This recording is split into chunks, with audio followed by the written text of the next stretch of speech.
মোদি সরকার ও নাই নালাগে বিজেপি সরকার ও আকৌ এবার নালাগে মোদি সরকার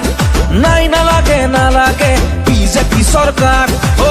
ডাঙৰ ভাষণ মিছলীয়া বচন নাই নিবনুৱা কোনো সংস্থাপন ও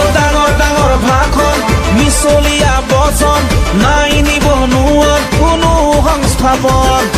নাই কোনো উন্নয়ন হাহাকাৰ আজি জনগণ রাইজক আজি দরকার এইবার কংগ্রেস সরকার রাইজক আজি দরকার এইবার কংগ্রেস সরকার রাইজক আজি দরকার এইবার কংগ্রেস সরকার